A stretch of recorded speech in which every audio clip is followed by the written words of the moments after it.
लोग आप ये सोचते होंगे कि हमारे चुनाव में जो मुद्दा होना चाहिए वो यह मुद्दा होना चाहिए, रोटी कपड़ा मकान, इंफ्रास्ट्रक्चर डेवलपमेंट, विकास, हेल्थ केयर, अच्छे हॉस्पिटल, अच्छे रोड, ये सब होना चाहिए। लेकिन इस सब विषय के साथ, इसकी प्राथमिकता के साथ साथ हमें यह नहीं भूलना चाहिए कि हमारी प्राथमिकता राष्ट्रीय सुरक्षा और राज्य सुरक्षा भी है, और इस साथ साथ हमारे मीरा भाईंदर शहर की भी सुरक्षा है। हमें इस पर विचार करने की आवश्यकता है कि हमारे राज्य की सुरक्षा, हमारे राष्ट्र की सुरक्षा, वह भी हमारे लिए प्राथमिकता है। आज कांग्रेस के जो उम्मीदवार हैं, जो आज चुनाव आने पर मंदिर जा रहे हैं, शिवलिंग को जल चला रहे हैं, अच्छी बात है कि चुनाव आने पर आपको यह याद आया और अभी आप अपने आप को यह बता रहे हो कि आपका हिंदू धर्म के प्रति एक झुकाव है। तो मेरा उनसे यह कहना है कि अगर आपको इतना उनके प्रति झुकाव है तो आप हिंदू धर्म में घर वापसी क्यों नहीं कर लेते? करिए ना आप घर वापसी, क्योंकि भारत की प्राचीन संस्कृति ही सनातन हिंदू धर्म संस्कृति है। भारत के इतिहास में मुगलई आक्रांताओं ने किस तरह से हिंदू धर्म पर आक्रमण किया, आप स्वीकार कीजिए, तो हम मानेंगे कि आपका हिंदू धर्म के प्रति झुकाव है। आज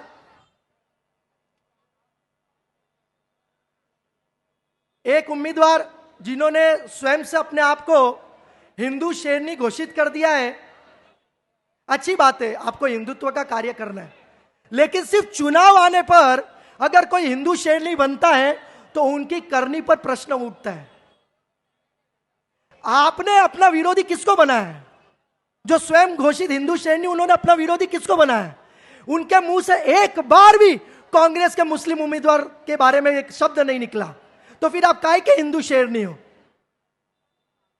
आपको नरेंद्र मेहता जी के विरुद्ध में बोलना, आप बोलिए, बिल्कुल बोलिए, लेकिन अगर आपने नाम के आगे हिंदू शेरनी लगाया है तो आप बोलिए ना कांग्रेस के बारे में। आप बोलिए किस तरह से कांग्रेस के आतंकवादी हितैषी है, आप बोलिए। एक बार उनके मुंह से यह नहीं निकला।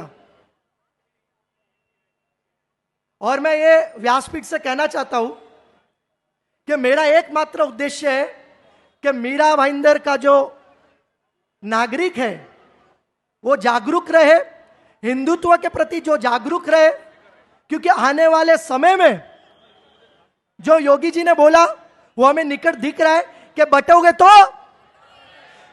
तो, और अगर हम बट गए, अगर हमारा वोट कांग्रेस के खाते में गया तो भविष्य में क्या होगा? आप बंगाल देख लीजिए, आप केरला देख लीजिए, आप कश्मीर देख लीजिए। अगर हमारा वोट किसी निर्दलीय के खाते में चला गया तो उससे फायदा कांग्रेस के उस उम्मीदवार को होगा। तो हमें इसे विचार करने की आवश्यकता है।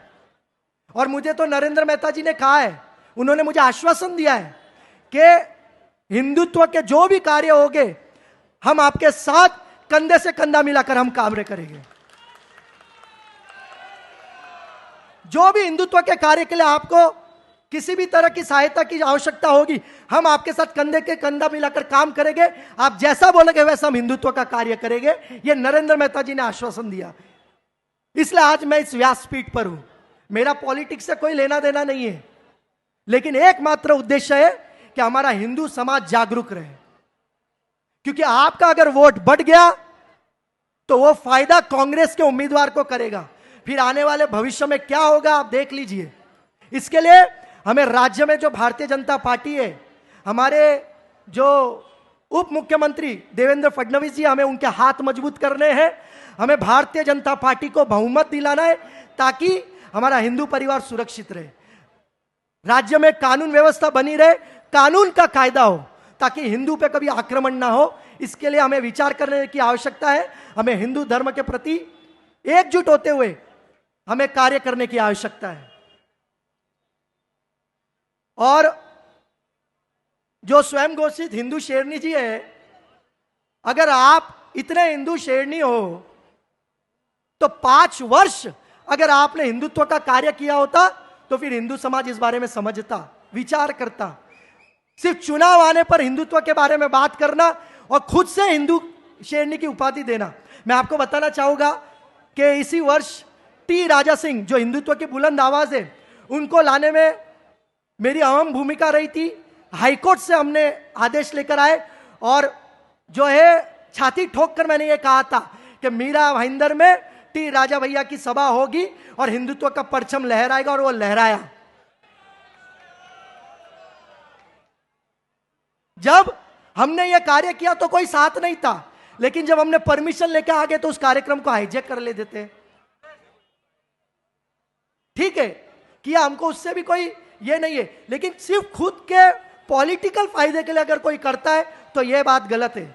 आपका हिंदुत्व 5 वर्ष दिखाई देना चाहिए, तब आपको हम मानेंगे कि आप हिंदूवादी हो, तब हम मानेंगे कि आप हिंदू शेर। 1 मिनट खुश भाई, राजू भोईर जी और विक्रम प्रताप सिंह जी मंच पर आने की कृपा करें। शंकर वीरकर जी भी स्टेज पर आने की कृपा करें। खुश खंडेलवाल जी। तो ये सब बातों पर विचार करके मेरे यहाँ के सभी नागरिकों से यही हाथ जोड़ के विनंती है कि आप अपना वोट बटने नहीं देना। जिस तरह से इस शहर के विकास की प्राथमिकता है, उसी तरह शहर की सुरक्षा भी प्राथमिकता है, राज्य की सुरक्षा भी प्राथमिकता है, और राष्ट्र की सुरक्षा भी हमारी प्राथमिकता है। उसको हम सेकेंडरी कभी नहीं कर सकते, और उसका विचार करते अपने वोटों को बटने मत देना। इसी के साथ अपने वाणी को मैं श्री चरणों में विराम देता हूं।